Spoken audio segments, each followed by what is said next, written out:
All right. Welcome back to the pod, everybody. It's been a while after a longer than usual, longer than expected holiday hiatus.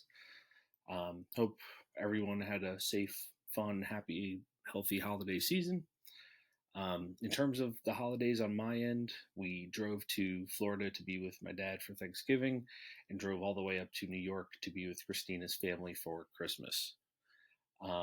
Those were some long, arduous drives, but totally worth it. Then capped it off with a concert to bring in New Year's.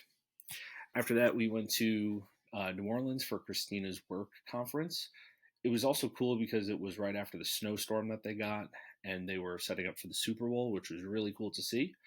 And it was her first time there as well, which also made it special. And we were also celebrating her birthday. So there's a lot to be excited about there and very memorable, especially for her first time. Now, for what's been missed since the last episode, USA men's basketball won the gold medal, along with the USA winning the medal count for the actual games themselves, which was really good to see and a really nice, way to cap off the games. The New York Giants, the New York Football Giants, disappointed this year as always, but excited for where we're sitting this upcoming draft. In terms of hockey, my Rangers we started off in the tank, but we're now on the upswing, which is nice. Hoping to keep that momentum. In terms of the general big name topics in sports, NFL wise, Debo Samuel has requested a trade from the Niners, the 49ers. Russell Wilson is being let go by the Steelers. Aaron Rodgers has been let go by the Jets, which is pretty crazy. So lots to be interested for and watch out for there. And last but certainly not least, in case you missed it, one of the biggest trades in NBA history and maybe even sports history. If you're not aware, the Lakers traded Anthony Davis for Luka Doncic from the Dallas Mavericks. So, for those who don't know, he is a 25-year-old phenom from Slovenia. He's been a phenom really since I think he was like 13, 14, 15, playing against grown men in their Slovenian version of the NBA and was like absolutely schooling people. So, in terms of what he's accomplished since he's been here, he hasn't won an MVP yet, but he's been either top 5 or top 3 since I think his second year in the league, I believe. He took his team to the NBA Finals last year, and he really is one of a kind.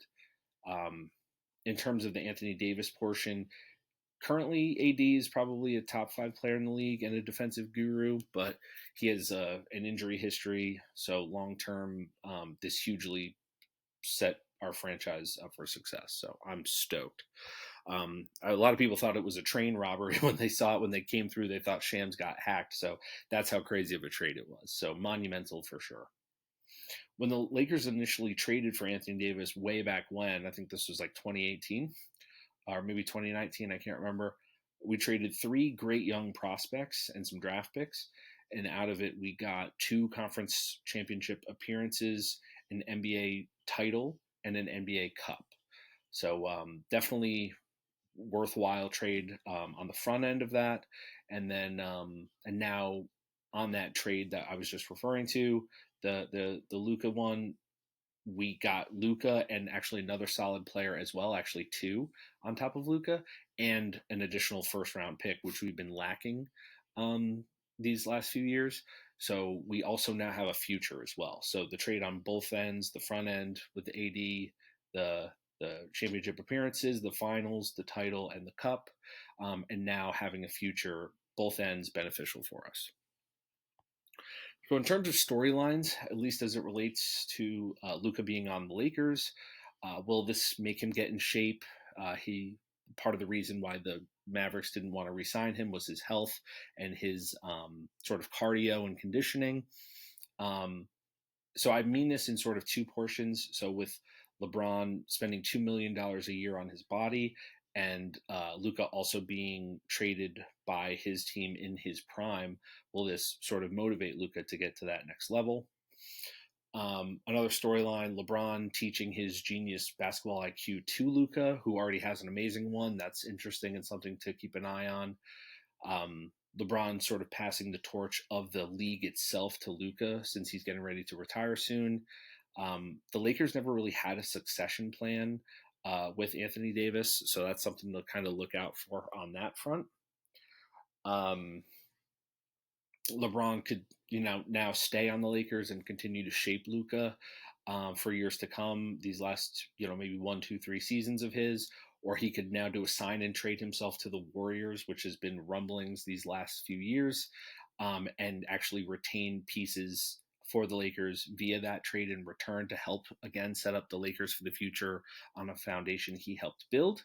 Or he could literally just leave us in free agency this coming off season. So that's something to look out for as well. Something else also kind of interesting, JJ Redick and Luka were teammates, funnily enough, when he was on the Mavericks, which is kind of funny. And now JJ is Luka's head coach. Also something funny, or I guess at least ironic, Kyrie and Anthony Davis both won titles with LeBron. Definitely interesting that the Luka portion, Luka missed out on a supermax contract, which is an additional $100 million because of this trade. And he also just bought a house like 2 or 3 weeks before this in Dallas. So it was kind of a grimy move by the Mavericks GM, although it honestly might have just been a call from the owner upstairs, honestly. So that's kind of a little byproduct of this trade. And the last couple was just AD being injured, being traded for Luka, who currently has an injury but should be back tomorrow, I think, to make his Lakers debut. It was kind of ironic. And now the Mavericks set up for this year and potentially next year, in the short term, having Anthony Davis and Kyrie on their team, but the Lakers and Luka being set up for the next 5 to 12 and potentially after that. So those are the interesting storylines as it relates to the Lakers and the Luka trade. Now on to today being the Super Bowl and some of the interesting storylines that relates to that. First, the Chiefs and the Eagles actually play for the second time in 3 years, so that's kind of funny and ironic and interesting. The Taylor Swift factor, obviously.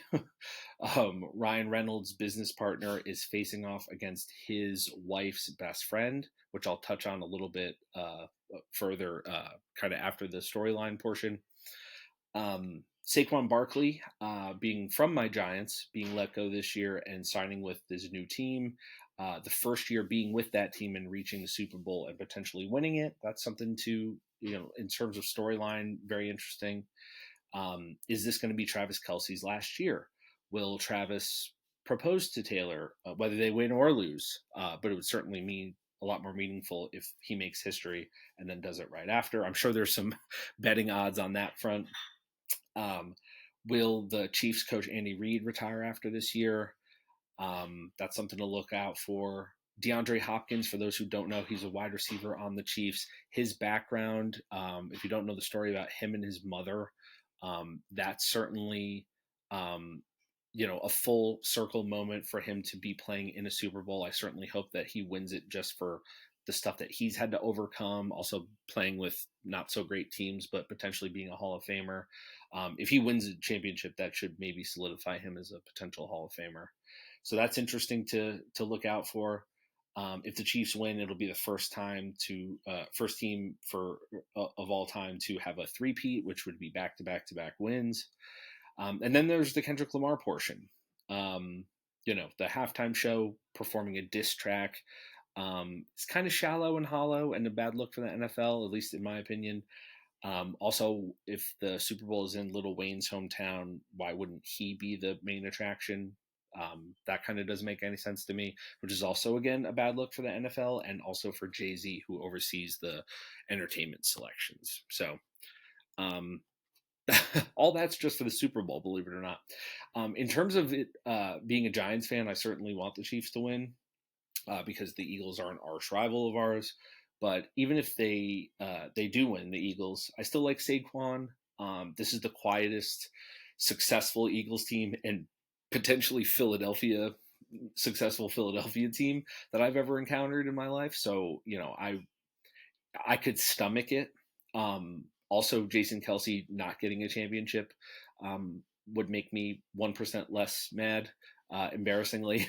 But don't cry for him. I mean, he's still going to be a first ballot Hall of Famer. He now has a very successful podcast, and so does his wife.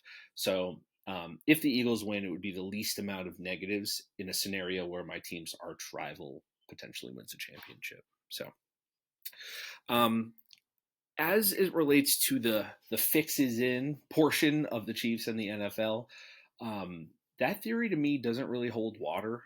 Um, it just doesn't make sense. Like, so you're saying that the league wants the Chiefs to win, so that would mean that any bettors or anyone who can see patterns begin to establish would just bet on the Chiefs to win every time. So that would lose the sports books money, which would hurt their relationship with the NFL. So to me, just thinking about this kind of logically and monetarily, it just doesn't make any sense. Now that being said, I mean that may have been the case as it relates to the NBA and Michael Jordan, but back then sports books were all illegal, so there was no established companies, there was no partnerships between the NBA and those companies.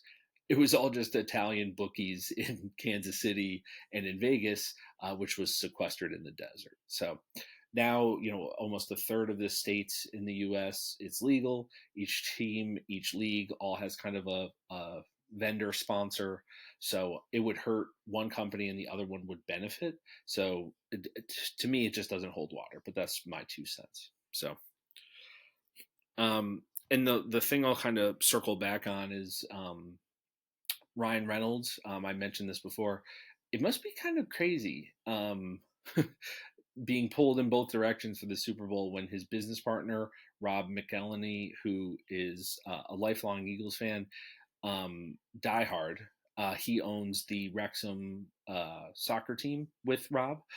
So his best friend and business partner is on one side, the Eagles, and his wife's best friend is Taylor Swift, who is dating the Chiefs tight end, and who knows, they might be proposed by the end of today. So, or engaged. So, what are the odds of this? I mean, like, how many lifetimes would this particular set of circumstances, someone's best friend and business partner and their wife, their two teams facing off in the Super Bowl in the same year? Kind of wild. Interesting food for thought there. This one's going to be a little bit more of a muted podcast. I don't have it like fully structured with the Mount Rushmore, the Did You Know. So I'll just kind of tie this in together here and round this out in terms of supplemental stuff. So I saw Honora and Baby Girl recently. Both were absolutely incredible. Highly suggest those. Read up on them on Google, kind of the awards that they won. Check them out on IMDb or Letterboxd. Captain America 4 comes out this Thursday. I have a tradition. I always go to any Marvel or DC movie on opening night. So very excited for that coming here soon. The Fantastic Four trailer just dropped, so beyond thrilled about that. And then just stuff around the corner, NBA All-Star Weekend, always the same weekend as Valentine's Day, which is kind of funny.